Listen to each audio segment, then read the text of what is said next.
l'enfer.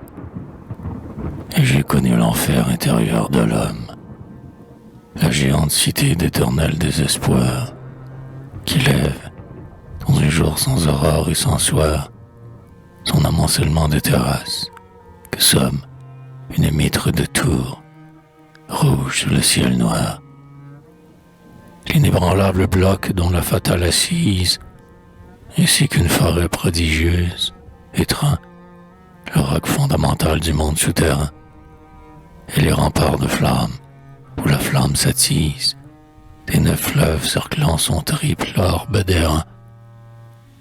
Et c'est une fournaise écarlate qu'embrase d'éclats de pourpre vive et de lueurs de sang, le flamboiement figé des palais, roidissant, leurs murs de métal fauve ruissellent et s'écrasent, le bronze en fusion dans l'or incandescent. Là, parmi les mobiles et muettes incendies, dans une salle ardente aux horribles piliers, réverbérant, en arcs éblouissants liés, à des plafonds de braise où l'éclair irradie, sur des dalles de feu leurs feux multipliés. Le maître ténébreux que son supplice sacre, de l'hostile splendeur des diamants royaux, sur son trône que garde un peuple de féaux, brûle, torche immortelle, ainsi qu'un simulacre de chair incorruptible et de vivants joyaux.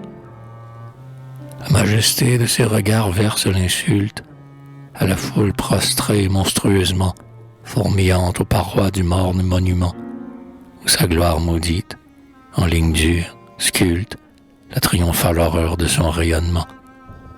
Le diadème igné ceint son front, sous la chape de nitre bouillonnant, un silice lépreux, enduit de poids liquides et d'éthers sulfureux, l'enveloppe, et jamais une plainte n'échappe à l'impossible foi du divin malheureux.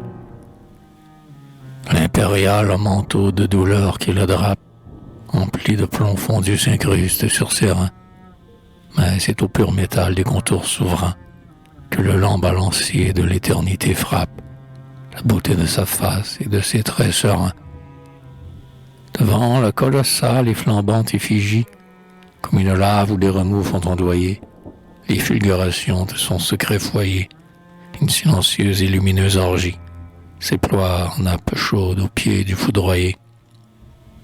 Sous les voûtes au loin miroitantes, forgées d'acier vermeil, mêlant en un luxe d'émaux des mufles d'hommes à des visages d'animaux, frondaisons somptueuses aux grappes égorgées, la vigne du massacre étend ses lourds rameaux.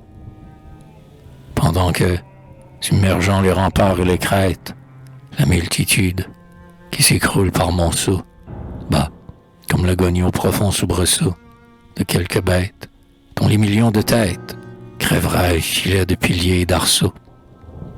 La tempête du naphte emplit les avenues, de ses flamèches d'or criblent les toits squameux, condense son averse en ruisseaux écumeux, et grésille, inondant des peuples aux chairs nues, d'une pluie inquiète et qui souffre comme eux.